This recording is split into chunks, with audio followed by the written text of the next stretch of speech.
going to call the meeting to order at 5:01. If we can stand for the Pledge of Allegiance, please. I pledge allegiance to the flag of the United States of America and to the republic for which it stands, one nation, under God, indivisible, with liberty and justice for all. Okay. Item 1.03 is approval or revision of agenda. May I have a motion to approve the agenda as written? Thanks, John. And a second, Chrissy. All in favor? Okay, thank you. And item 2.01, be it resolved that the Board of Education of the Fayetteville-Manlius Central School District enter into executive session for the purpose of discussing the superintendent's search. May I have a motion, please? Thank you, Rebecca and Jason. All in favor? Anybody opposed or abstaining? Great. Thank you. So we will return by 6, in time for the 6 o'clock continuation.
everybody. Thanks for coming, and sorry we're 3 minutes tardy.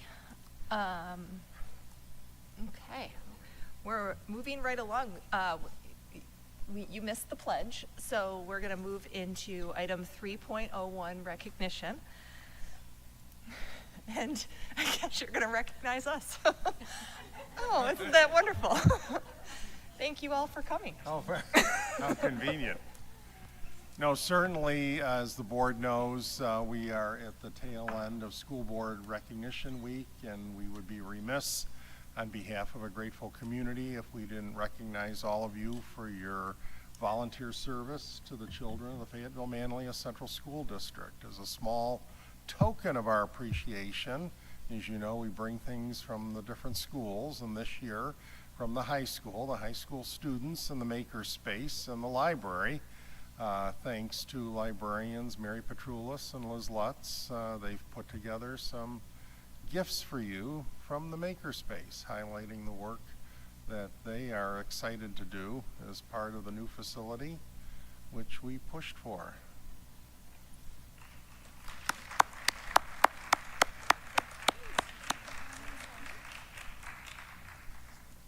And while I was just the play-by-play, the color commentary tonight is Jacob Chen would like to read the official proclamation from the governor. Thank you, Dr. Tice. Shall I begin?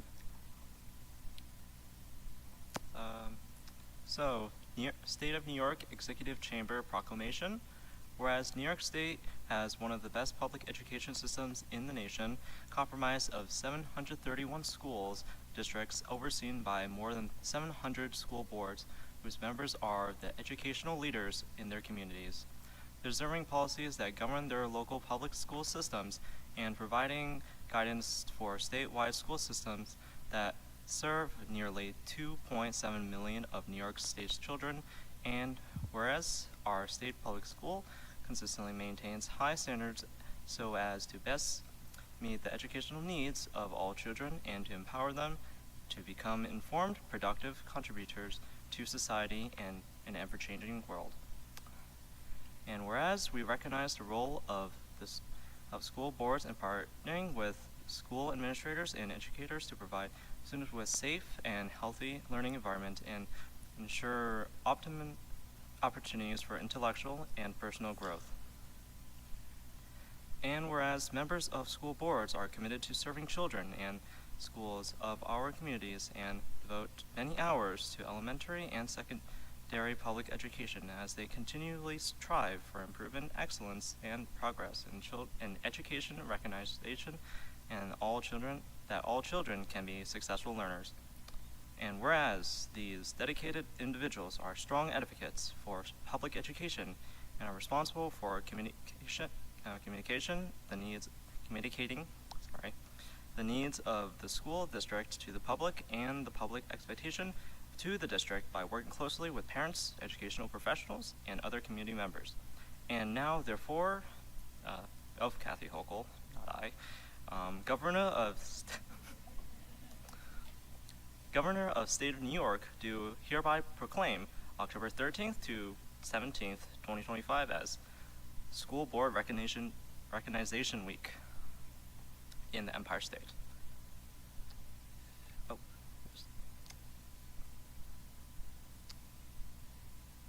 Imbibed under my hand and the Privy Seal of the state at the Capitol in the city of Albany this 9th day of October in the year 2025.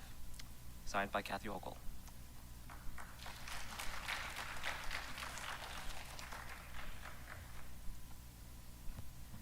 Thank you, Jacob. It was very formal. And I'm glad there was no PS, some new law that was going to be announced as a result. Thank you all. Appreciate it. Moving right along, so we have all of our building principals who took time out of their busy schedules to come and present their building action plans. Thank you very much.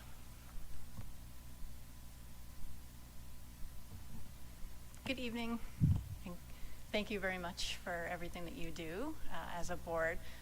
The tote bags also have images from student art over the years. So the artist name is in your bag as well.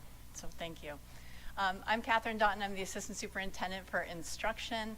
I'm very excited to be presenting our principals to you today to share their building action plans for the school year.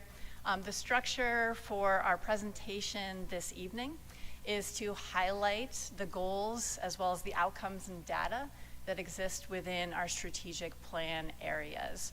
We have shared the board, we've shared the building plans with you ahead of time so that you can get a very detailed look about what those goals and outcomes look like.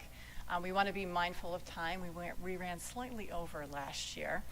So we've structured this a little bit so that each member of our buildings and our building principals can present a highlight of a goal as well as the outcomes and the data that they are measuring in each of these areas. I also just wanted to point out, while all our principals and their team will be speaking to each of these strategic plan priorities, it doesn't necessarily mean that there is a goal in each of those areas in any given year. But we'll talk about why it's important in all 4 areas, no matter what. So with that being said, I'm going to turn it over to Alexis Thorpe, who is going to speak to teaching and learning and the building goals for the elementary team.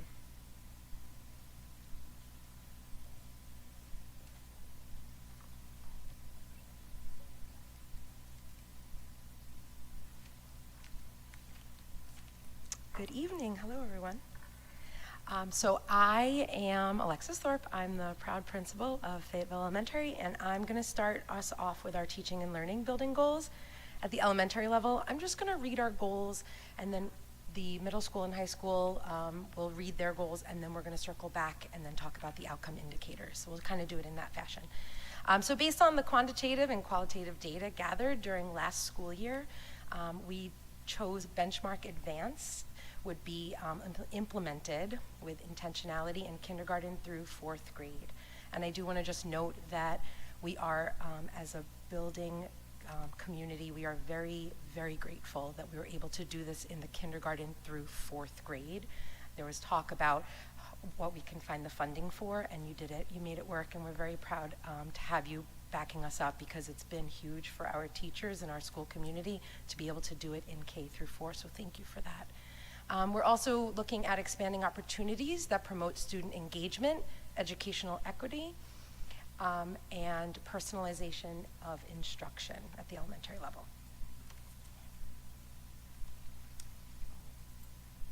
I gotta go back. Hi everyone, I'm Trish Fogarty, principal at Wellwood Middle School.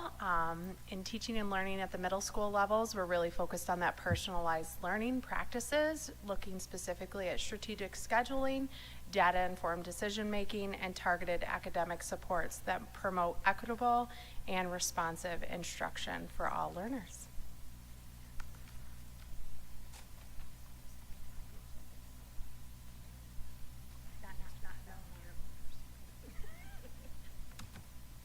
I knew this would be tricky. Pat McNamara, high school principal. Thank you for having me. The Blue Ribbon Commission is in its 2nd year of implementing New York Inspires, which is a plan to transform education in New York State. One transformation that we will continue to focus on at FM High School is the Portrait of a Learner, a set of skills that can help students find success now and into the future. These skills include collaboration, innovative thinking, effective communication, global citizenship, and many others. At the district level, personalized learning is one of our premier initiatives. We will identify and share best practices of personalized learning to enhance teacher instruction and pedagogy while improving student learning and engagement.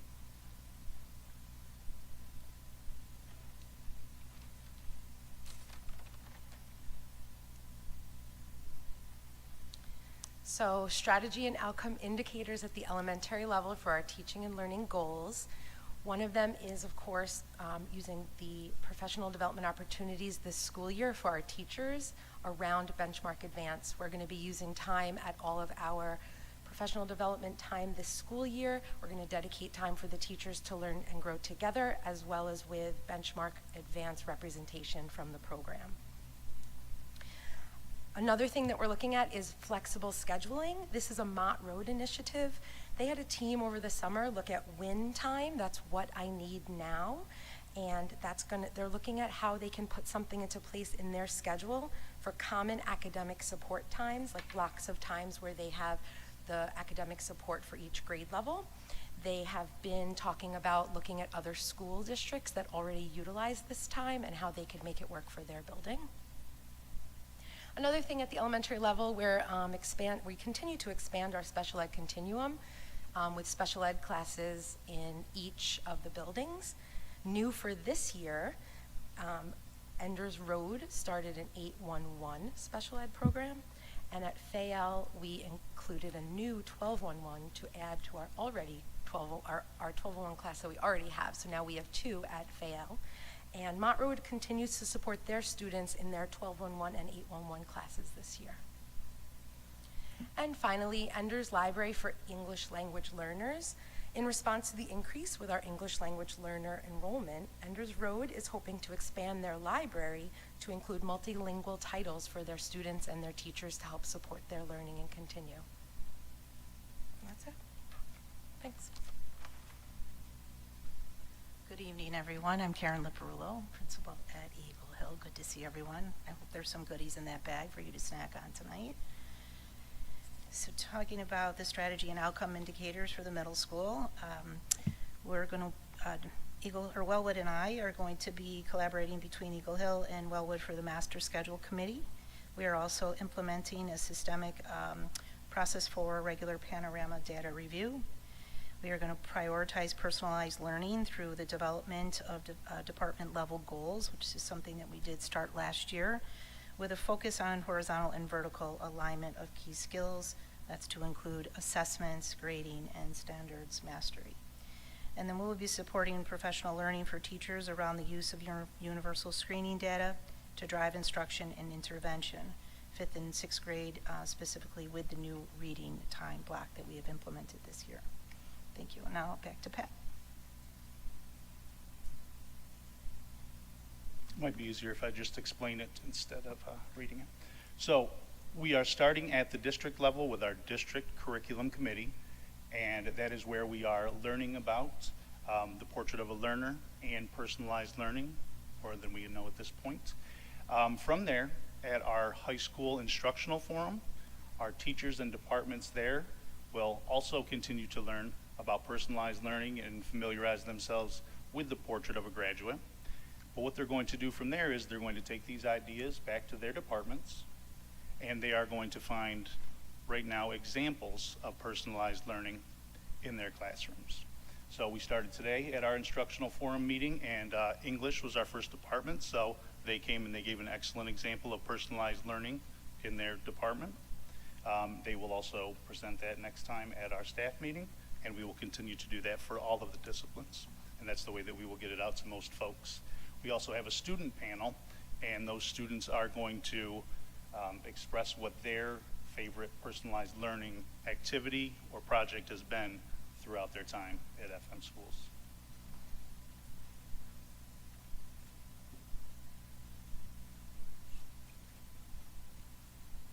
Good evening, everyone. My name is Tom Cheevers. I'm the elementary assistant principal, and I'm excited to share a little bit about our goal in the area of school environment. So at the elementary level, all 3 elementary buildings are going to really be focusing on our data throughout the school year that is gathered through our universal screeners, not only with academic data, but also social emotional data.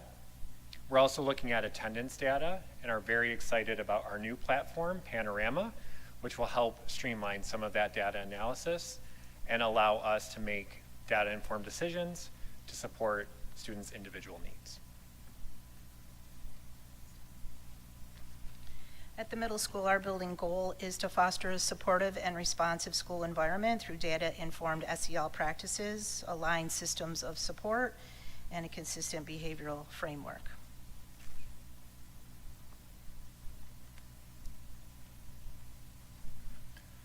In the priority area of school environment, recently renovated classrooms throughout the high school are perfect settings for personalized learning skills.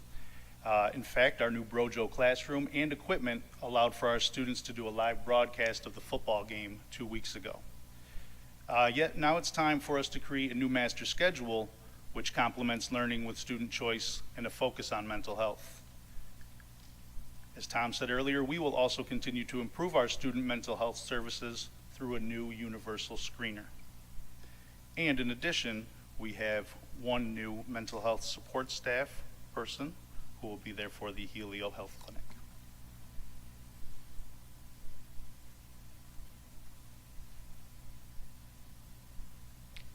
So our strategy and outcome indicators at the elementary level, we mentioned a little bit about Panorama already, but that will really be utilized as part of our MTSS process.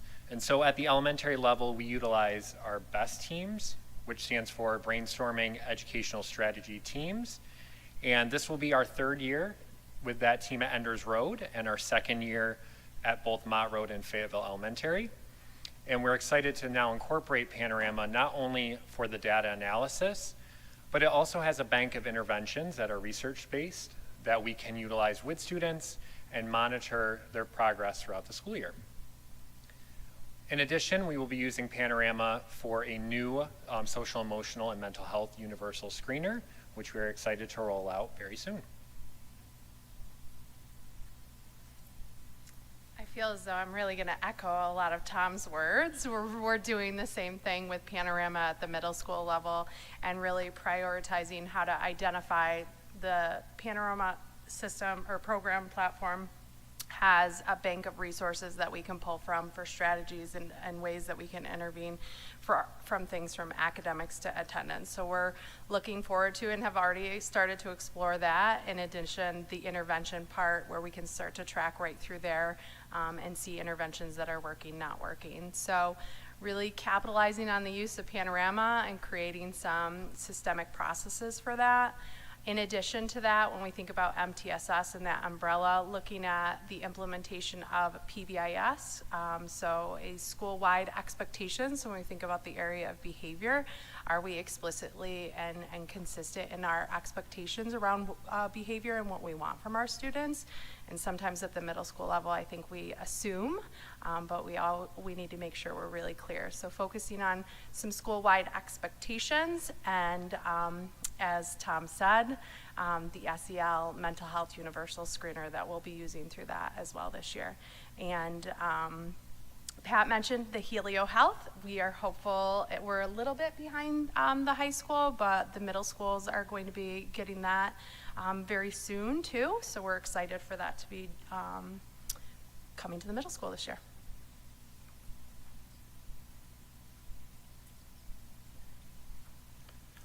So although not completed yet, our new high school schedule for 26-27 will include 9 periods instead of 8.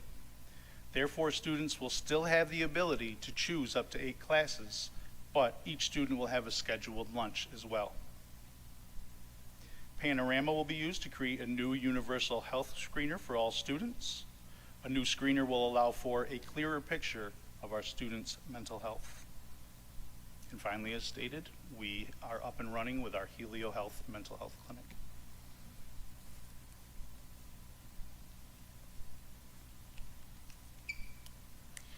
Good evening. My name is Lisa Geraci Civiletto, and I have the privilege of serving as Mott Road's principal. I'm here to talk about our next priority area. And the goal at the elementary level is to develop student service learning opportunities and community partnerships that extend classroom learning and support personal and social growth. Oh, thank you.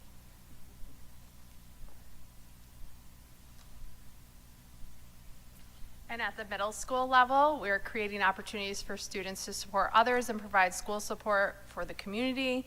I feel like this has always been a strength at the middle school, so we are continuing to make new partnerships, and Karen will speak more to that in a minute.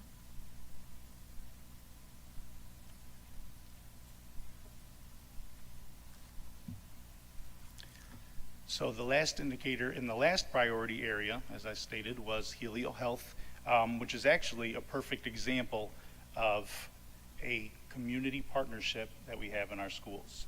So we are working with Helio Health to make sure that we have a clinic in the building so that all students can have access. Another goal in this area is to expand career developmental opportunities through job shadowing, volunteer opportunities, and our career day. In order for our students to experience these unique opportunities, members of our community must be involved.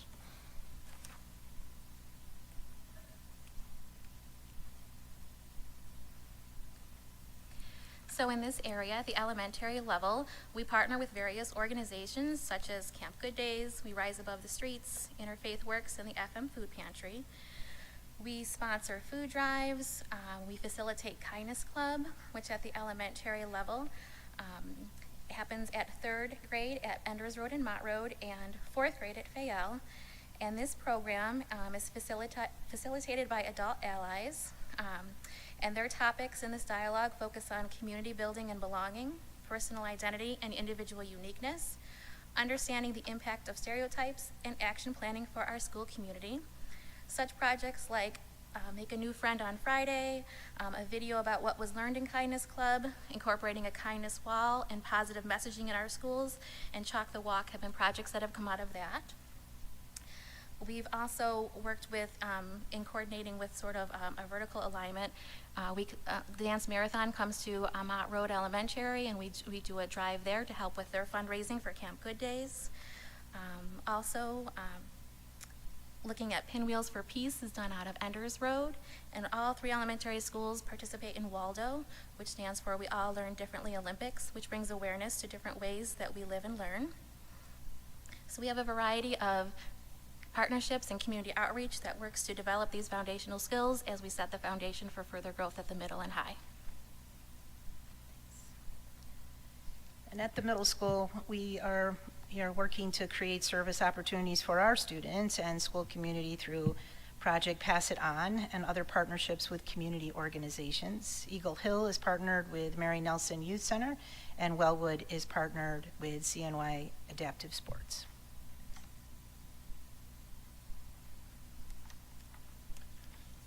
So we're lucky at the high school where students have myriad opportunities to learn through community service and partnerships. I actually wanted to refer back to last board meeting when the idea of growing our future educators was discussed. We actually have a Big SIBS and a Bridge programs.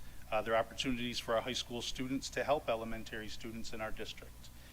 This may be a group of students we encourage to follow the path of education as a profession. Our career fair was a success last year, and we plan to hold it again. The outpouring of support from community members who wanted to present their professions was truly incredible. And finally, I would be remiss if I didn't mention our flagship fundraiser, Dance Marathon, and our partnership with Camp Good Days. The tradition will continue this year.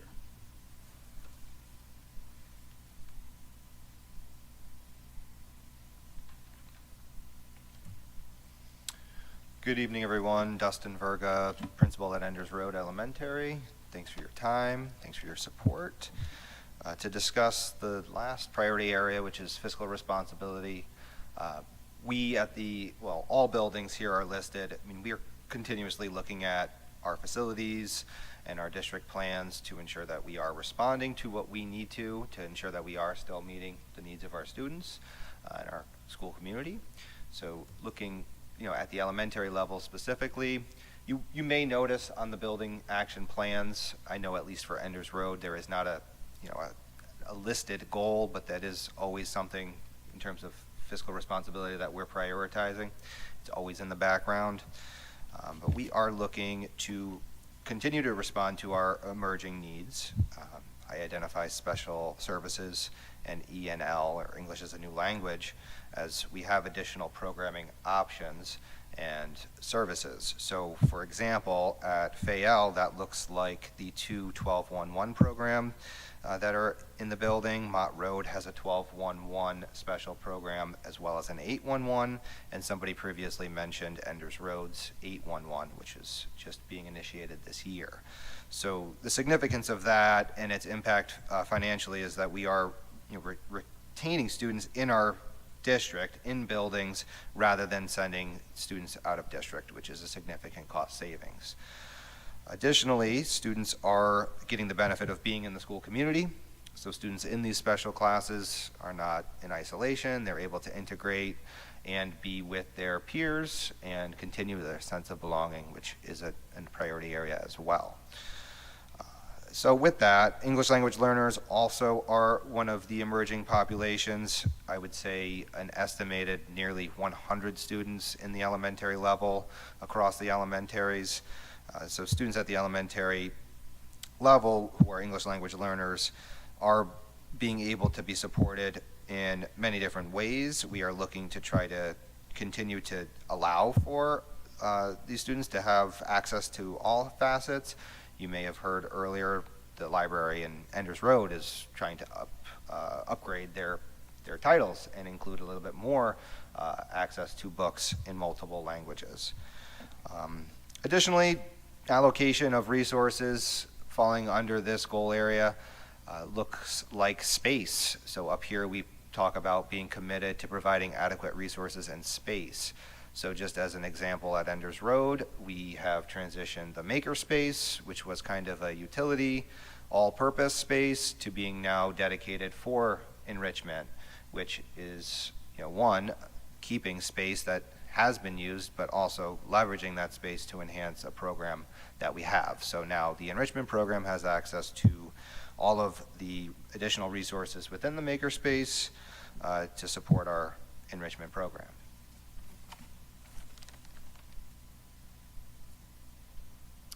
At the middle school levels, we continue to monitor programs and facility needs.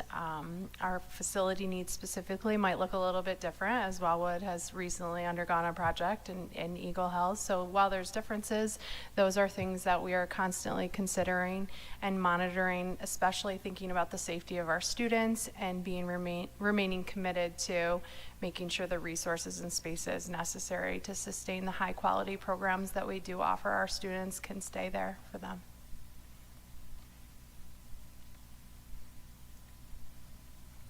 Of course, I need to talk about the capital project. As we begin our 4th year of a major capital project, we continue to be fiscally responsible through planning with a focus on student needs.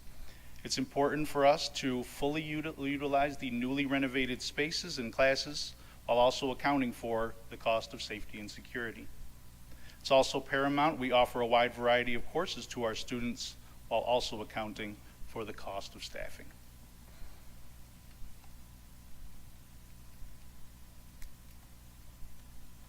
All right, so as we conclude, first I want to recognize that October is National Principals Month, and I want to say thank you for everything that the team behind me, every building leader I know from the district level, we say thank you for all of the work that they do day in, day out, what's on a paper, what's not, all in support of students. As a parent here, as a community member, I'm incredibly grateful for this team.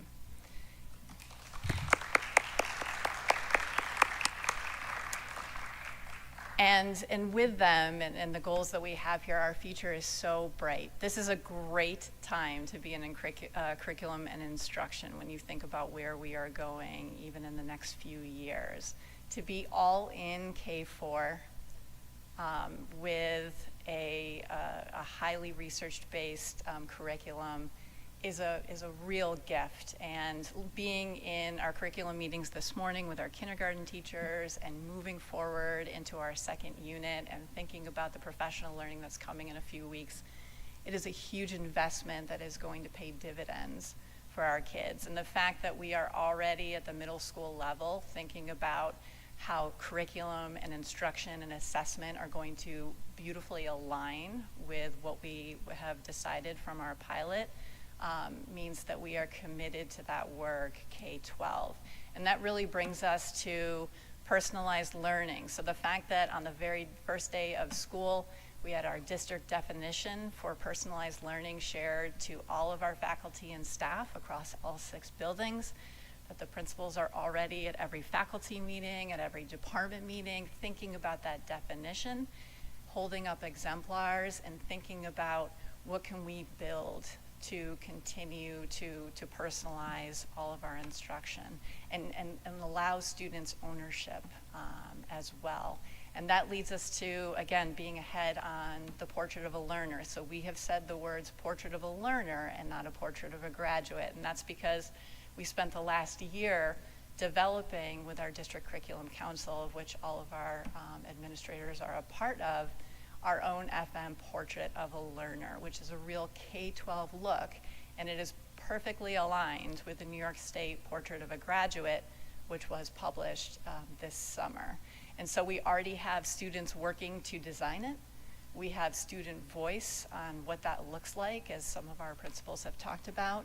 We are going into classrooms. I'm going into an enrichment classroom this week to ask students about what this means to them, what they're looking to build, and we're already talking, just even at the instructional forum today, about what that looks like in our classrooms. What new pathways can we build?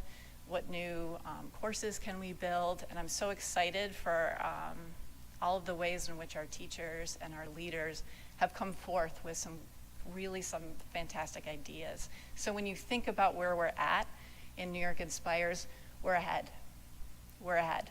And I'm really excited that all of this, what this is going to mean in the 29-30 school year when New York Inspires becomes real. But it's real to us right now in everything that we're doing in our buildings.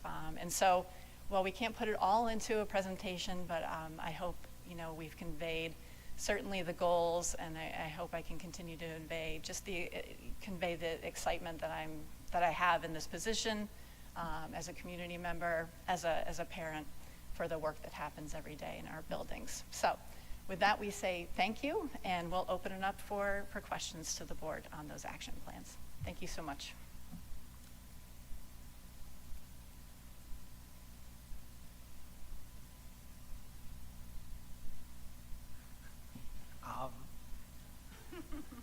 I have one question, but one actual just assessment of this before. I love this format. I've sat through quite a number of these presentations. I haven't always left these presentations fully confident that each of our building levels were rowing in exactly the same direction on initiatives, goals, how we're measuring them, how we're treating them. So I love to see this as elementary level, not 3 elementary schools, and same at the middle school level. So thank you for that. I think that's wonderful. I have one specific question on the high school. You said that the master schedule is getting closer. Gave a little short preview of it. I am curious if in evaluating how best to address that, if and at all, how block scheduling was or was not considered. I would say it was considered minimally. I had spoken with our teachers about what they may want moving forward, and I would say most are comfortable with the 40-41 minute periods that we currently have. I do know that the block scheduling would take away some of those transition times throughout the day, but as you probably know, block scheduling is not necessarily just putting 2 lessons together, one 40-minute and a second 40-minute. I mean, it's a brand new way of teaching for a lot of folks. So it would take training. It would take a lot more work prior to us putting that into play. So I feel like most were comfortable with the 41-minute classes. You're welcome. I guess I just have a follow-on question to that, Pat. Sorry. Sorry, Dan.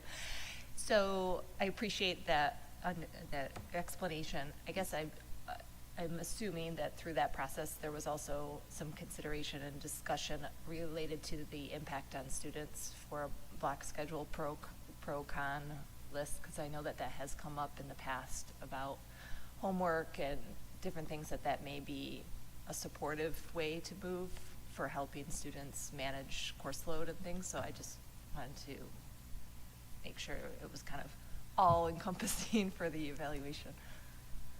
Yes, I think that it could have been discussed more, to be completely honest with you, but I'm very comfortable with the decisions that we made moving forward. And again, only having 4 periods in a day would make it difficult also for our students to make sure that they are, meeting all of the classes that they would like to take and so on and so forth. So again, we had a lot of changes that we needed to make in the first place, and that wasn't necessarily one of them that we were willing to make at this point. Okay. Thank you. And I also echo, I love this format. Thank you very much. And I was thinking, gee, I wonder when we're going to submit all of this for Tri-State Consortium, because Oh my gosh, if I can share a little more excitement, right? And I know it's going to be in the superintendent's report, but we had the benefit of hosting, sorry, I'm spoiling all of it, but we had the benefit of hosting a tri-state training here last week. So typically we have to go downstate to very far away places to have the opportunity to train people so that they can go out to consultancies. And so we had the benefit of 20 teachers and some administrators.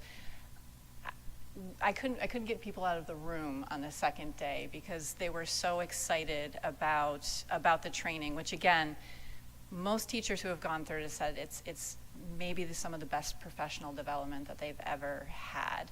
And so it was so exciting that we are actually scheduling another block of time in our staff development day on November 4th to bring the group back together to think about first, what's the next consultancy look like in the district? What's the big questions that we want to ask to have that evaluation again? But also, what can we build here? What kind of critical friends, consortium could we build here to tackle things that we want to tackle in a space that's not evaluative, that it's peer-led, and we were throwing out some fantastic questions. So, like, what does it mean to equitably grade? To being able to have your peers work with another department and observe classrooms and gather data and share, learning around that, I think can be a really powerful model for where we want to go. So again, I think that was just a great opportunity for us to build on something, and I'm excited to see what the next conversation is. Just kind of I know this is back to discussion on block schedule. When I was having a conversation with some students concerning homework, as kind of brought up during our meeting discussing the start time, a lot of students did actually propose a block schedule and talking about how other schools have used the block schedule as a potential way to, I guess, make homework a little more manageable. But I'd probably want to set out another poll specifically on that, just to get a bit more firm data on what percentage of students are actually considering the pros of a block schedule. So stay tuned. I just thank you. That was a wonderful presentation. I loved the format, and everyone had such insightful things to say. Just one of my wish list items is, it sounds like you're using Panorama in multiple different ways and layers. I would love to, I know obviously student confidentiality being paramount, it would be so great to see how that's being utilized once you dig in more, even if you use dummy students, just to understand, because it's one thing to hear it, but it's another thing to see it. So maybe that's something that could come back around at some point that you see fit. Absolutely. So it's a really powerful platform. Many different districts use it, and I know that Amy Evans has done a tremendous amount of work getting it off the ground. Our assistant principals collaborative, of which Tom will be a part of tomorrow, is actually going to dig into how do we develop some more professional learning for our teachers, and I know that principals have dug into that as well. It's really incredible to have a platform where you can bring all of your information into one spot and then make decisions from there. So I'm sure we can find time this year to share some feedback on that as well. And as you heard too, it replaced the BIMAS, which we told you was part of the plan. Hello, I'll just echo everyone's gratitude, of course, for all of you and all the work you do and for presenting in the way that you did, so thank you for that. It was really obvious with this format and hearing from all of you how this kind of built upon and complemented the action plans that you shared with us last year. And I echo Catherine on how exciting this time of education is, and that's just the word that keeps popping around, just because it's so innovative and fun and new. So I would just love, you don't all have to talk, but if any of you wanted to just pop up and just share very, very briefly what you're really excited about the most this coming year. Like what gets you like psyched? I'll be here all night if I start, so I'm going to back up. I think for me with personalized learning, and I touched on it earlier, we're going to have a panel of students and we are going to ask them to really think about some of the greatest personalized learning lessons or projects that they've done over time. We would like our Brojo to be a part of it as well so that they can tape those. And in the end, you're going to have a bank of discussions with these students and ideas for you to use moving forward, teachers-wise. I mean, so I'm pretty excited about that. Do you have one in mind, or not an invite, but like a lesson? You're on the list. That's right. Something that I'm really excited about at Fayelle, to include our 1201 students in our specials in a special way. We have adaptive PE for our special ed 1201 students. They go to PE, the general ed PE, with their typical classroom peers, but then they have adaptive PE with one of our PE teachers. It specializes in the target areas that are right for them at their levels. So something that I wanted to do at Fayelle, now that we started these programs, is see what we can do to enrich their art, library, computer lab, and music programs. So it's very unofficial, but I'm working with my art teacher and my music teacher this year, and we're giving our 1201 classes we're not calling it adaptive art or adaptive music, but an opportunity every week to go to the music room with just their cohort and do some pre-teaching during that time, so when they go with their typical peers, it's nothing new. They maybe already learned the song and music, or they already experienced touching and playing the instruments, so when they go again, they're able to experience it with a little background knowledge. Same thing with art. We're noticing in the art room, a lot of the students, if they start a project with their general ed class, maybe they don't get to finish it, maybe they have a service during that time, so that's another time for them to pick up maybe something that they didn't finish, or start something so that when they are in class with their general ed peers, they already have a head start so they can work at their pace and still be able to do the same projects that their peers are doing. So that's something I'm really excited about, and I'm excited to see where it can kind of grow in our district, and my teachers at Fayelle are on board and really excited about it with me, so that's been a big win so far this school year at Fayelle. I feel like mine feels a little nerdy, to be honest.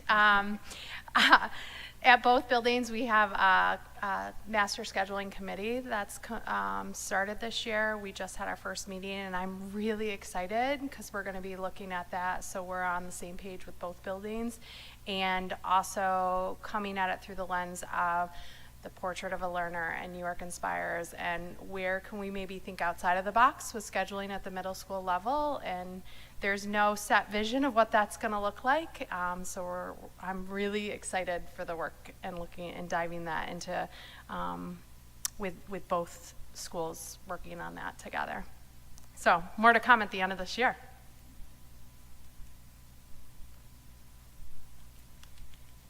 And I'll add a quick one from Mott Road. We're very excited to be implementing with more intentionality restorative practices.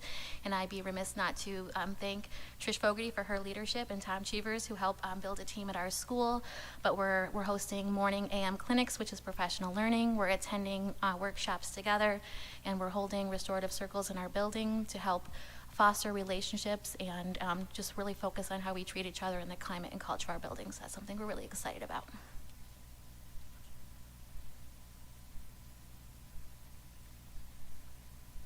So just being new, right, to Enders Road, to being new to FM, one, and there's a lot here, but one thing is the Panorama SCL or mental health screener. I think it's something that's utterly important to reflect on is the students' well-being, understanding it's a priority consistently.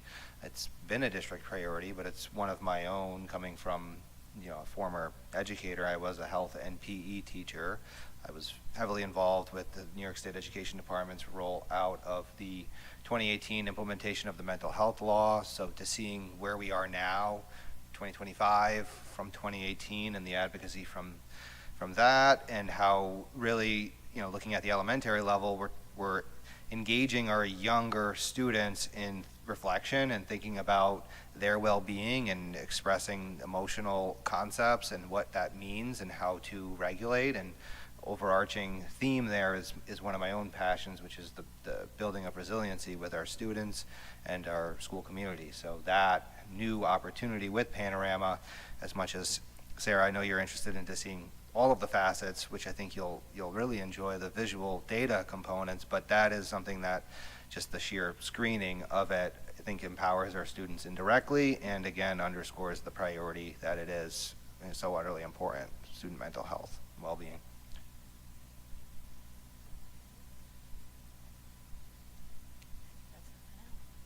Lots more to share later this year. Great. Thank you. And thank you for sharing your exciting pieces. That was really wonderful, like really wonderful. So thank you.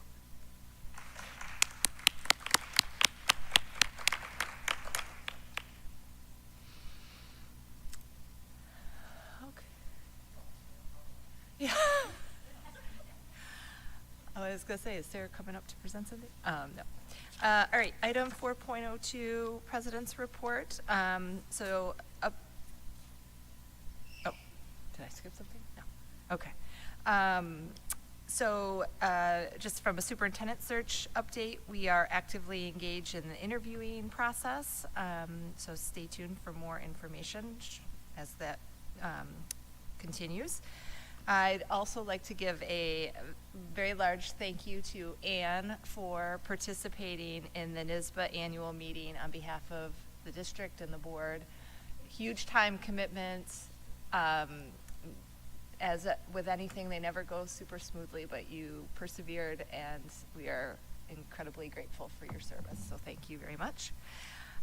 And then last but certainly not least, I just wanted to congratulate, I believe the girls varsity tennis team won sectionals, and I know a lot of our student athletes we have a huge fall season with a ton of participation, and I think a lot of the teams are just starting their sectional bids right now, so good luck to all of them for participating, and hope they do their best. And that is it for me.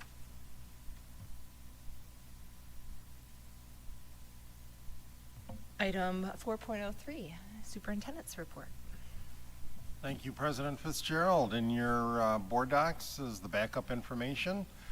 Item 1, capital project update. Construction work on the high school's $52 million capital improvement project continues with the House 2 renovations located on the first floor, and likely that will continue until the holiday break when the contractors plan to move up to the second floor. I'm happy to report that the architects are putting bid packages together for the Phase 5 site work at the high school, which will be completed during the upcoming summer of 2026. The Phase 5 site work package will include the milling and replacement of the top coat and the respective student staff parking lots, as well as the continuation of the paving on Pride Lane.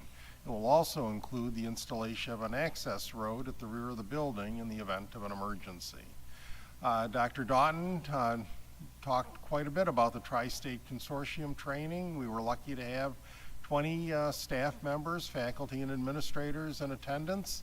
As you know, our district's membership in the prestigious Tri-State Consortium allows us to participate in consultancies which are site visits to provide helpful feedback in certain areas, as well as study groups in which our staff members are able to share best practices with representatives from other districts in Connecticut, New York, and New Jersey. And as Dr. Doughton said, there was a palpable excitement among the participants, and I know they're planning on reconvening at the upcoming Professional Learning Day in November.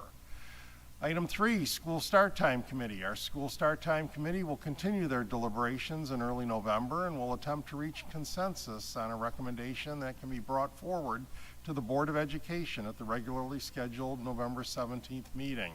Our scheduling consultant, Elliot Marenbloom, has helped the team examine the advantages and limitations of each potential option. At the very least, by lengthening the high school day by about 20 minutes, right now we're exploring, believe it or not, 10 minutes in the morning and 10 minutes in the afternoon. That will include the much anticipated lunch periods at the high school. Certainly, the arrival and dismissal times for the middle and elementary schools will probably be slightly adjusted, and that will be impacted too on whether we decide to double trip or triple trip with the school bus fleet.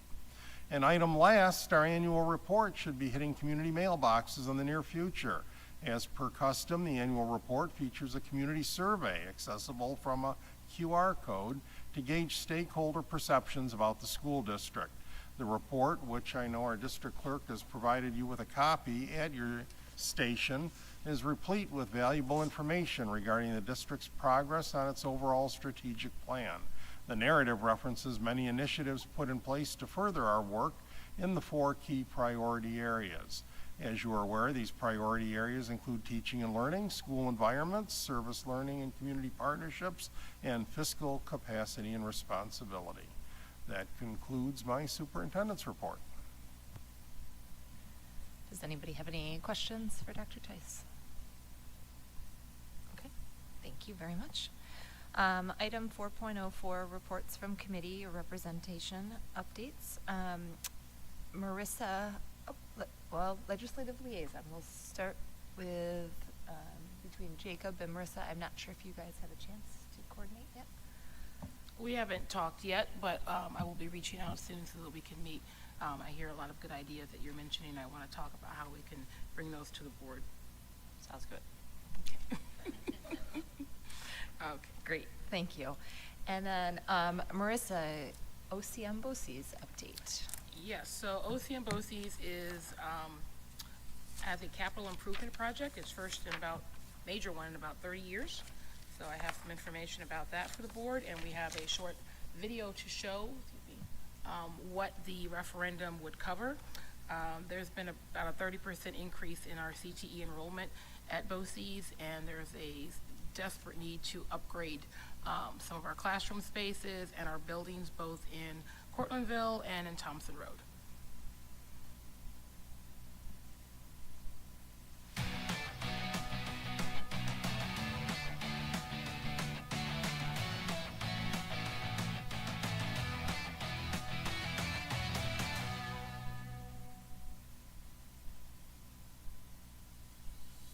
Every morning at OCM BOCES begins with a promise, a safe place to learn, grow, and discover what's possible. But behind the classroom walls, some systems are wearing out. Roofs, heating, plumbing, even safety systems and lighting have been stretched beyond their useful lives. They just weren't built for the demands of today. That's why OCM BOCES is proposing a $30.5 million capital project to address these critical infrastructure needs. It will affect 2 of our buildings, the McAvoy building at our Cortlandville campus and the Career and Technical Education building at our Thompson Road campus. At OCM BOCES, it's been over 25 years since we've done a major capital project, and our roofs and our infrastructure are timely. Your students are our students, and they deserve the best. Over the last several years, CTE enrollment has risen 30%, while overall enrollment in the region has declined. We know these jobs that are created from the programs the kids are involved with are important to the region, and we want to be able to offer all of our students, all of your students, the very best we can.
Most of the cost is covered by New York State, 65%.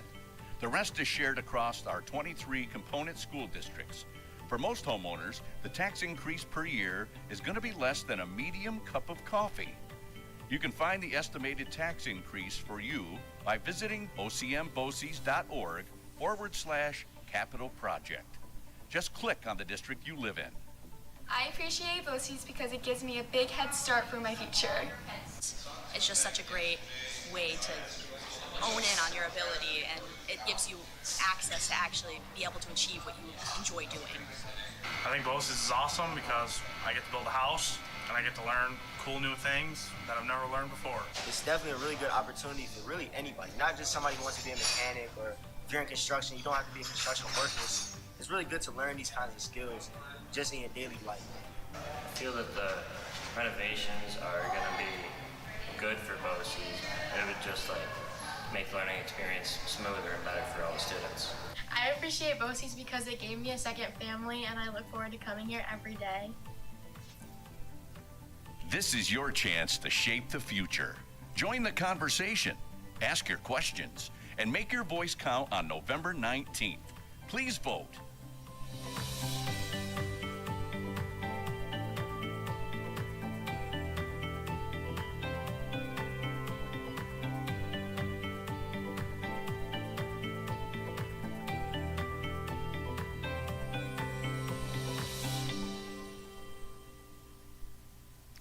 So everyone should have a flyer now that has summary of the information from the film there. Film's probably not the right word, but I'm tired. And again, this is mostly going to be aided through New York State, and the cost of the project will be divided over all the component districts. Voting is on November 19th in person. And you can also vote early. Anyone is, even if you're not a registered voter, as long as you're 18 years old, a citizen, and a resident within the OCM BOCES component district, you can vote. So if our students want to get out and support BOCES, they can do it too, as long as they're 18 years old. And they have the link so that each person can go to their particular district and see exactly what the tax impact would be. But again, it's very, very minimal. Thank you. Sarah, can I ask a question? Yes, of course. Just real quick. So, Marissa, when I went out to the link today and looked at it, it said for FM, the district's going to get assessed about $65,000 a year. Do you know how many years that goes to pay that off?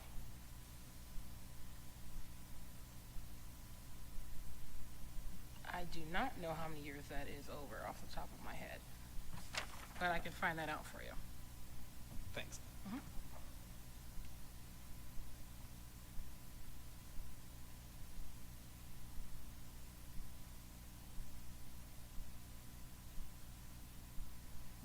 Great. Thank you very much. Jacob. Hi. So today we've set up a bit of a slideshow to make everyone's life a little easier and a bit more comprehensive. So just works like this. Okay. So here is my report for the Board of Education for today. Stuco updates. As you know, recently we had our prep rally, which everyone had a lot of fun. This year we were able to get a lot more people involved in our games. Homecoming/tailgate, many students came and enjoyed popcorn and snow cones at the tailgate while playing lawn games. As you may or may not know, FM had a victory against Nottingham, and we saw the fantastic class floats. And during homecoming dance, we had over 1,000 in attendance. It was a large success, so great. And currently we are doing the MC auditions for with our Stuco officers and advisors and interviewing future MCs. Here are a couple photos that I took of the events. So yes, everyone's having quite a lot of fun. Polls. Recently we had sent out polls to students to fill out on certain things that were discussed during board meetings. Start off. here we have a poll on concerning the school start time as well as how much students are getting sleep. This is quite relevant to current decision as well as discussion on the start time committee. So take that as you will. This is currently these responses are from the high school. These are the responses that we had received from one of the middle schools. Unfortunately, not nearly as much, but hopefully more responses shall trickle in. Here is the polls we had discussion over the free lunch that we had discussed a few meetings back, as well as discussion if students would eat lunch if it was free. Vast majority, which is quite interesting. Yes, high school. If you see, high school will be on the left side and the middle school will be on the left. Oh no, the high school will be on the left, the middle school will be on the right, sorry. Next slide, this is the middle school. Should school lunch provide? It's vast majority, but hopefully more responses, so I'll be able to update you on that.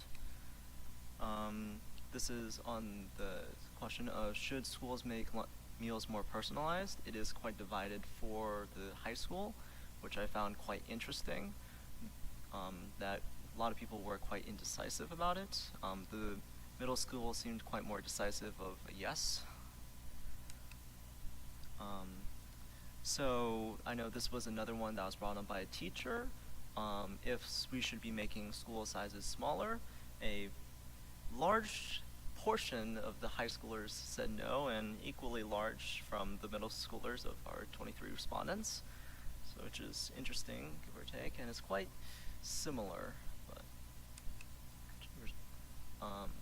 here's another one on if schools should be reducing the amount of homework given out, as well as opinions on the New York State electronic ban. So, yeah. Yeah, but it seems that there is a large, which is interesting, that a large majority does seem to be on the side for, in terms of homework, that they strongly agree that the school is giving a lot of homework, which is something we'll probably have to further discuss later on. Continuing. Yeah. As well as the electronic ban. Yeah. Not many. There's a couple that's fantastic, so that's a bit reassuring. So, take it as you will. And this is the middle school. A bit more, I guess, vibrant, especially for the phone electronic ban, but this is with only 43 responses of this poll. So, Jacob, how do the middle schoolers respond? Like, how do you reach them? Do you know that? What I had done was I tried to reach out to the middle schools as well as elementary as well as the high school to see if we and try to push that out the Google form which I had created for students to fill out. I ended up having to create two just in order to separate the middle school as well middle schools to elementary as well as the high school, though we might need to make a couple of changes and accommodations for the elementary because of age. So yes, I know there are plenty of elementary kids who are quite intelligent. Not that I'm doubtful of it. It's just, age appropriate if it's appropriate for some questions. Yeah, they just might not have access to yes to your format, perhaps. I don't know. Student concerns. Going through mainly the high school, I looked over as well as analyzed what came up the most. Here are some things that came up. A lot of these things are things that I have brought up in the past. There are concerns, issues of the 5-minute passing periods being too short, which I've heard from both students and teachers. Various students voiced their concern about next year's lunch being mandatory and many having preferred the wellness period. Issues of there being too much homework, which is also seen by the polls, a continued issue of sites being blocked, which was addressed to last meeting. As well as students wishing to have more access to music sites. One specific site being Spotify, I saw quite often in the polls. Another issue is students being concerned about vaping in the bathrooms, which is something we might want to have a bit more of a firmer discussion on. Various rooms being either too cold or too hot. I know we've had discussion about the air conditioning as well as heating in the school. So there was also some concerns with traffic in the morning in the parking lot. So that was also somewhat discussed during the start time committee, and would be interesting for more students to be able to voice their concerns given that more students come. Students also want more flexibility in what electronics they can use. Obviously, it is currently a state law, but it's just something to take into consideration of what students are feeling. Student voice. Recently, I've talked to a couple students who would like to address a holiday that they would like to have recognized. It's called Diwali. Recently, many students in our district have been advocating for the inclusion of Diwali as a school holiday. Around 300 students have petitioned for this change. Diwali, if you didn't know, is a traditional Indian holiday, otherwise known as the Festival of Lights, which is celebrated by many. And this year, Diwali began today, so happy Diwali. This was not planned, it's just fantastic day to bring it up, so something to consider in the future. Oh, even better. So yeah, that is all I had to say today.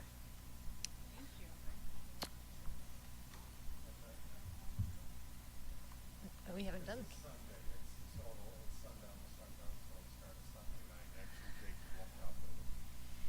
Jacob looked up, it's a 5-day festival, but the first day next year will be Sunday, November 8th, we figured, which is the week of Veterans Day. The Monday, because it starts Sunday at night to sundown Monday. So right now it's sundown tonight till sundown tomorrow. Wait, the answer is 20 years, Jason.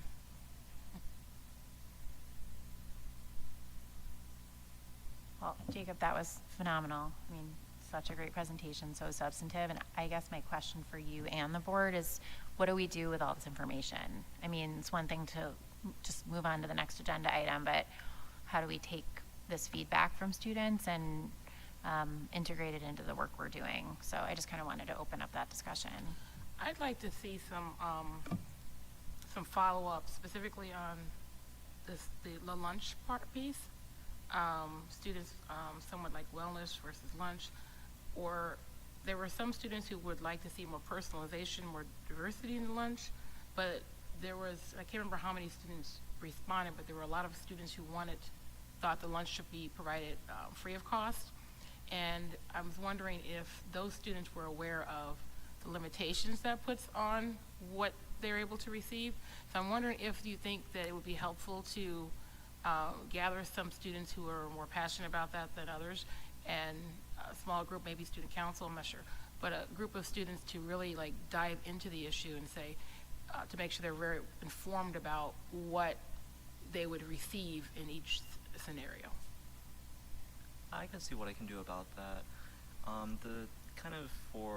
Most of the concerns concerning actual lunch were in the optional, basically, where you can type your concerns. Some of them had to relate to just overcrowding within the cafeteria itself and feeling uncomfortable in such a large space. They felt, many felt seemingly more comfortable in a more smaller environment of a classroom, which is something to consider. But I am willing to have more further discussion with students or pull out another poll to collect data on just be informed, to inform students of how the lunch works. Of course, unfortunately, I just want to say, but I was not able to address every single student's concern. There was, let me see here,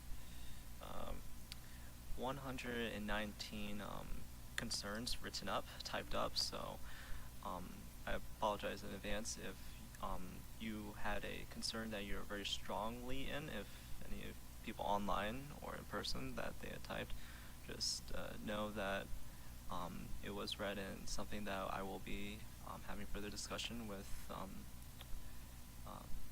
Mr. McNamara. So, yeah. One of the things Jacob and I talked about while you were in exec session is that some of the students are afraid in terms of being isolated and having to sit by themselves at lunch. So one of the things we've been wrestling with is activity period and bringing it into the lunch and running clubs, and possibly, I know the teachers have a contract that's coming up for negotiations, and what does that look like? I mean, can we move the activity period to the middle of the day to ensure that students aren't by themselves, sitting in the lunchroom? So Jacob, that was actually one of my questions was, so the items that you were able to list, were those the most frequently listed items, or was there kind of a priority list that you went through? Yes, the concerns that I had listed are ones that I had seen multiple times over and over again, as also have, when talking with people, I've heard over and over again. There are some issues that are quite concerning that, though I've seen from a couple responses, but not enough that I would be putting out as, I mean, all the concerns that are something I would want to bring up, but unfortunately it's time-wise I would like to, but just being realistic with time as well as trying to summarize things. If in future with polls, I might begin to integrate some of the smaller responses that have only heard maybe once or twice, and see if we are able to get a larger student voice on those issues. I mean, I wonder if, I think this is really great, Jacob, for us to have the information, right, and for awareness as well. But I wonder if, you know, as we were talking about last time, when we're having committee meetings, if we're talking about some of these topics that might be relevant to items of concern or items of interest from the student body, I think that's a time where we maybe have to take a step back and make sure that we're either somehow figuring out how we bring in students to participate in those conversations a little bit more proactively, perhaps. Yes, I 100% agree. Perhaps we can set up more, I guess, specific meetings for student concerns, if that would be possible in the future, so these things can directly be addressed. But I mean, also we'll maybe have more direct meetings with school principals, as well as of these specific schools would be nice as well, just so we can make sure everything is fully addressed and that these students know that their concerns are being heard, as well as there is change in consideration. So I just want to make sure I haven't been misunderstanding something. So when we talked about lunch for all at the high school, we know we had to rebuild the facility because we didn't have the capability to feed everybody if that's what was needed.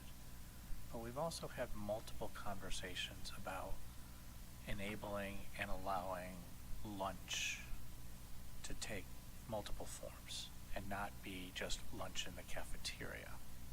Am I correct that that's still the position that we're driving toward, is allowing flexibility of where and how lunch can be managed in the high school? Yes and no. I mean, that's one of the reasons, considering what can we do with the activity period in the middle of the day, so students that share common interests are able to have a working lunch. So it could be in a small classroom or whatever. So I think the idea of, yes, being able to serve everybody with the multiple stations that, as you know, as chair of facilities, that we've put into the high school, but at the same time, we've got to be able to, we're right now letting them eat in the classroom, but the idea would be, can we have clubs in the middle of the day? Does that answer what you're going for? I just want to make sure we were staying consistent to the original theme, that we know we need to provide the space to do it, but we've also always known that the cafeteria for some is an uncomfortable or stressful environment, and so I just want to make sure we're staying true to where we've been with that. But the idea as that- the new schedule and everything else is built out. But yeah, I think part of our mental health was not only give the students an opportunity to decompress in the middle of the day, and now with the 8 periods plus the 30-minute lunch, we'll be able to do that. But it's also bringing together birds of a feather and those that share similar interests to be able to have, just like adults would, a working lunch. You know, could be a club, could be an activity, what have you. And we know so many students are hard-pressed at the end of the day to stay for extracurriculars, whether it's to go and take care of a younger sibling or parent or have a job. And so is there a way to try to navigate that by putting it into the middle of the day, intermixed with the lunches? Good question, thank you. Yeah, Jacob, I loved the presentation. You mentioned Principal McNamara. Have you sat down with, it seemed like the majority of the issues were at sort of within the high school level. And then there were a few related to lunch that I think touches upon food services, which is more broad. Have you had a chance to sit down with Principal McNamara to share this and maybe the fuller list of what was surfaced yet, or not yet? Yes, that is what I intend to be doing, as well as being doing more frequently. I did have one meeting with him, which I did discuss issues of concerns about passing periods, as well as certain sites being blocked. I plan to also have future meetings with him. In regards to like the middle school, it's a little more tougher. Of course, because I'm a high schooler, I'm in a different building. Though I am willing to share the data shown under the respect that each student is allowed to be anonymous, and that they're not going to be just walked up to and asked about and interrogated about their concerns. So just being respectful of students' privacy as well.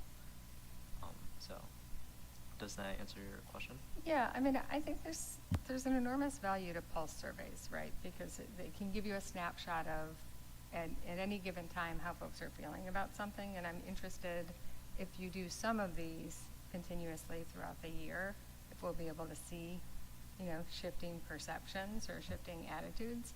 You and I have talked. You don't think the cell phone one will change very much. I will be interested to see if it does, even if the hate it column just gets a little bit smaller. Wow. Define. Nice to see. But I also think just your ability to take this and then sit down with the relevant folks and share it with them is just, it's enormously helpful. And so thank you for taking this on of your own initiative to share it with us and with the building leadership too. I had, on the most part, just figured it would also be good information for the school board to know, as well as in regards to concerns within the school. Obviously, this is mostly, I guess, high school centric, I'd say. I'd hope to be able to get more responses from middle schoolers. Elementary, as I said, is a bit more iffy with getting responses sometimes. So we'll see what we can do from there. I think, first of all, I agree, and I want to piggyback a little bit on what Sarah and Sarah said. But perhaps there, as far as the polls, and I think that can be a great tool for, the board and the administration and the principals and the committees. I'm wondering if there might be a mechanism to put in place where, committees or the board might be able to have,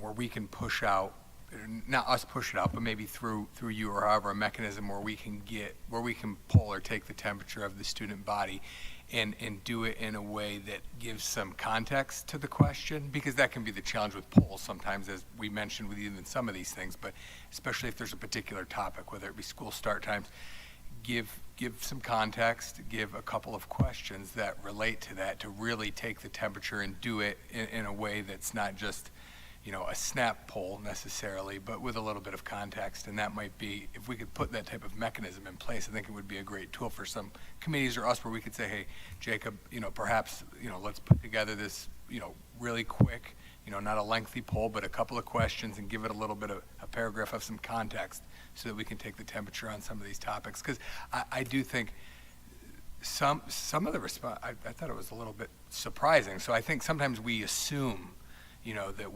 what students are going to like or not like, but without really, taking the temperature, I think we can make some bad assumptions occasionally.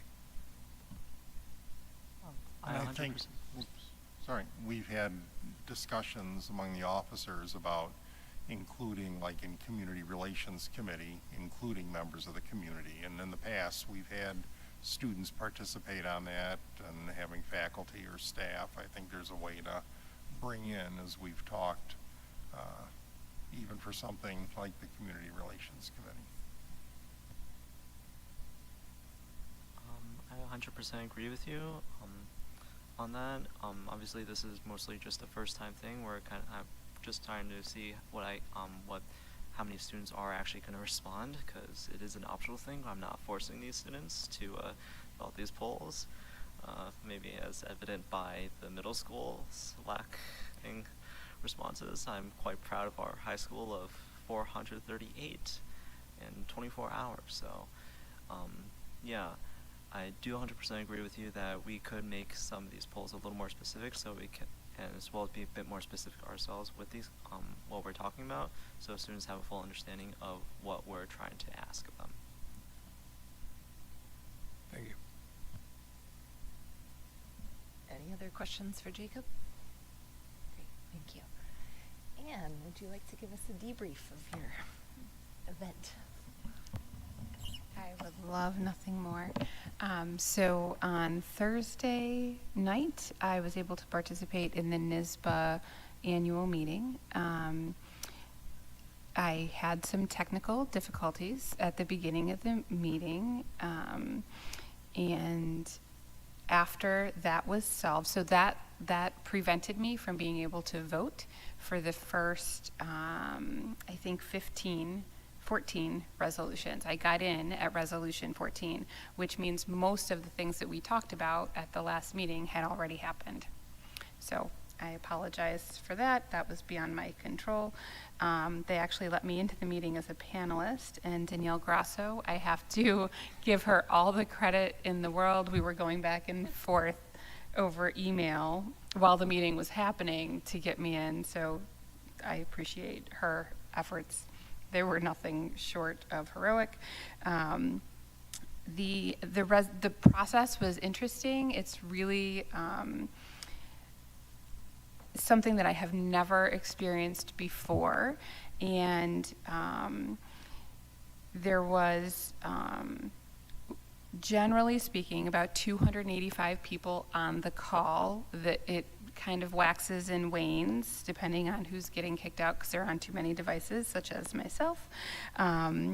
Many of the resolutions, a topic came up that many of the resolutions that were being passed should not just include, and this is something for future consideration, the school board. So a lot of them will say in reference to the board, but should also include BOCES as well. So that is something that we may see in the future, is that language change. There was, let's see, I did manage to vote, as we all prepared for, on any of the ones that I could. And the link in our board docs has the adopted resolutions. If anyone wants more specific notes on numbers 14 through 34, I'm happy to provide those. You can look at my handwritten notes. Is there any questions about any of this? I guess, were there any surprising votes that changed from what was the recommendation? That's a good question. There was one. So it was actually, I think, one that Dan brought up. Please hold. I have too many packets of these.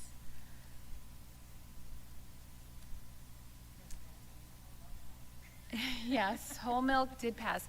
That was I don't think I was on or was I on at that point? I don't remember. So resolution 24, let me check on what that one was. Sorry.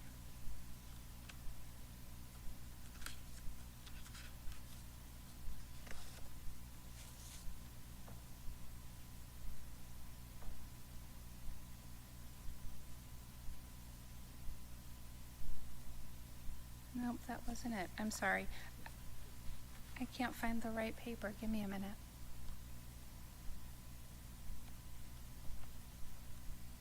There were two that had addendums in the book that the addendum answered the questions that we wanted the answers to. If I can find the right page, I am happy to tell you what they are. Oh, right there. So,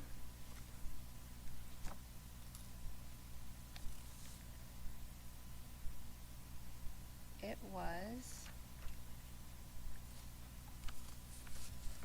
number 24. It was number 24. So it passed with a yes, and we had originally said to oppose it, and then that was really the only one that was significant. Number 34 also passed, and we opposed that one as well. So there was only those two. Everything else went as you would imagine. Okay. So everything that NYSBA recommended, or no? Those two were on the oppose list. I don't know how else to call it.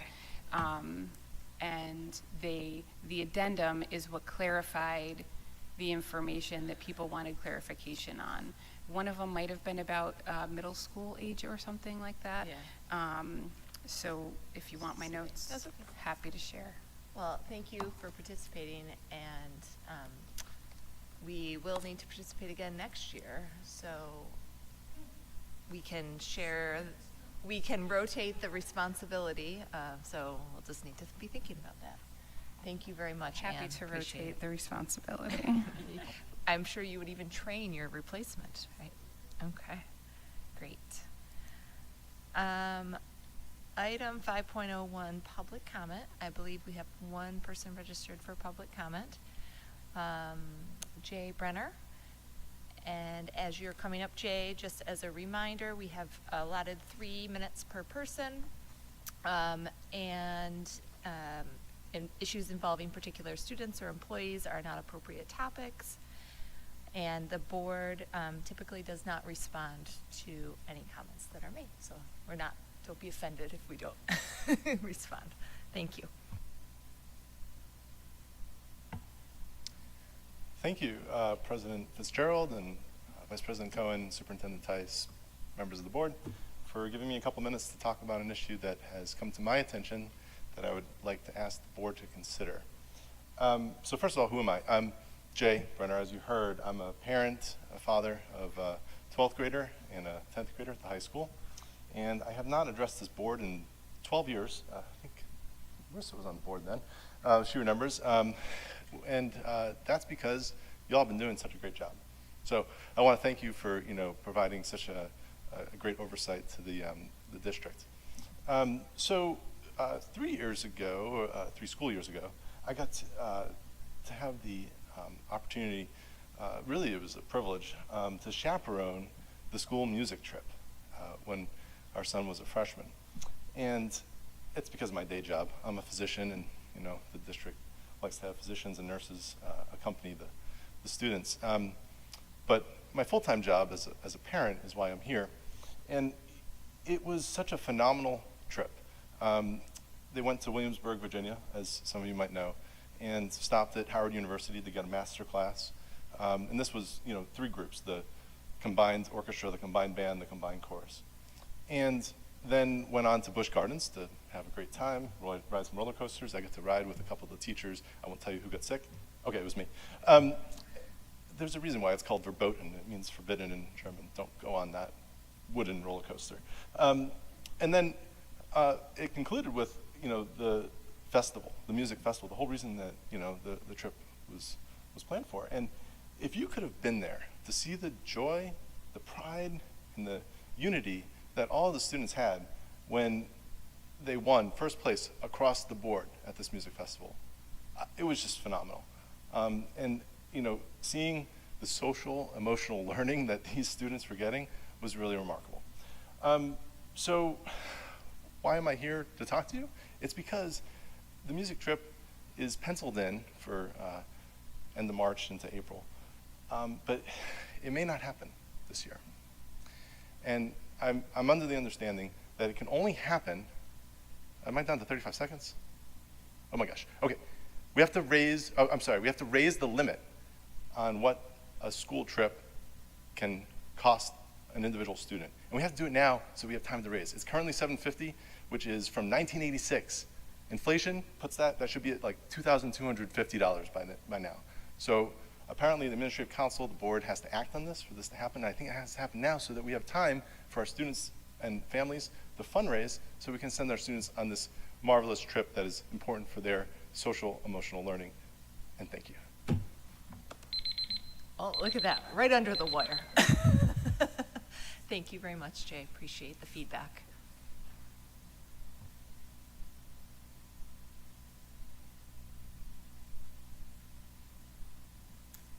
Okay, moving into new business, item 6.01, policies in first reading.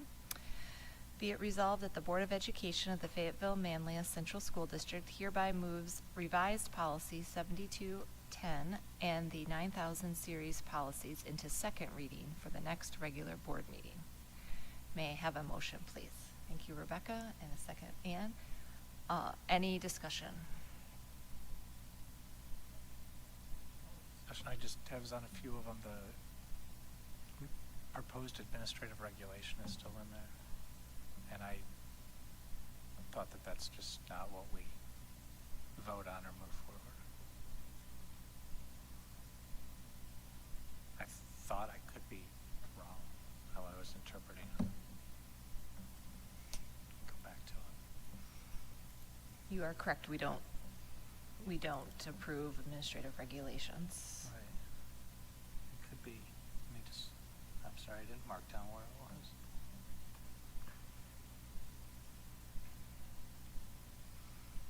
They've been included as reference because the policy often defers to them. Is there one in particular that? None in particular, just Yep. just as a general prospect, general purpose.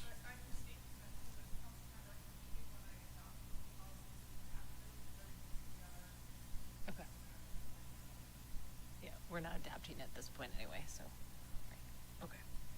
So when we would adapt, Sarah, would you take them out so that it's clear what the board is adapting versus? Oh. Oh. Okay.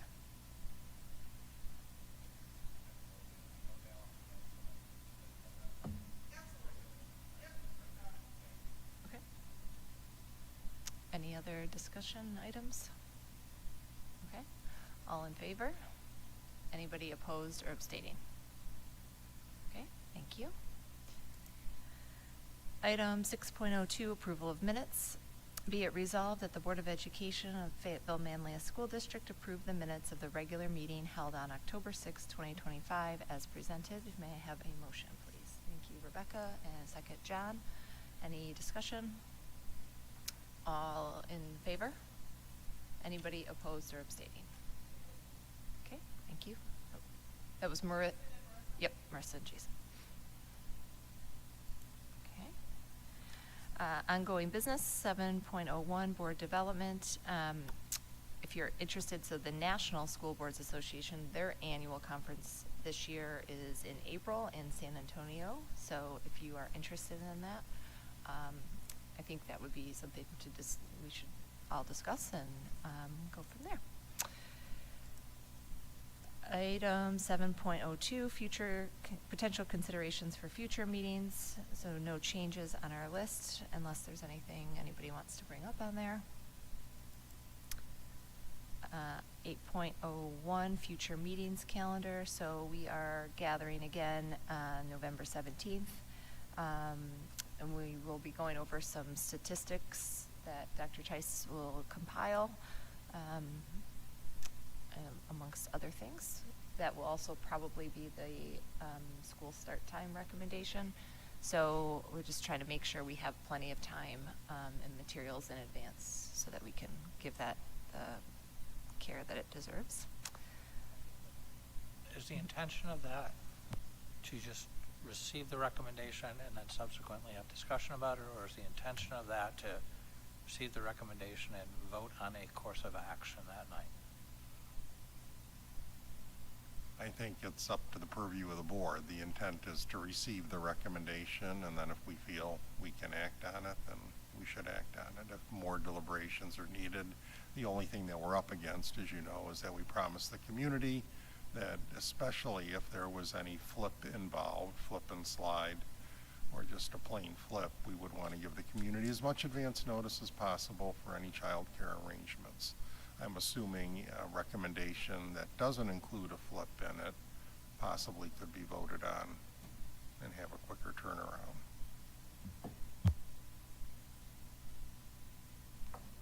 Okay. Consent agenda, item 9.01. Be it resolved that the Board of Education of the Fayetteville-Manlius Central School District hereby approves the consent agenda as presented. May I have a motion, please? Thank you. Marissa and Dan, second. All in favor? Anybody opposed or abstaining? Okay, thank you, Jason. And 7:40. Item 11.01, be it resolved that the Board of Education of the Fayetteville-Manlius School District adjourn the meeting at 7:40. We're only 10 minutes off of the estimated time. Thank you, Christy. We'll motion that, and Ann will second it. All in favor? Anybody opposed or abstaining? Thank you. Have a wonderful evening.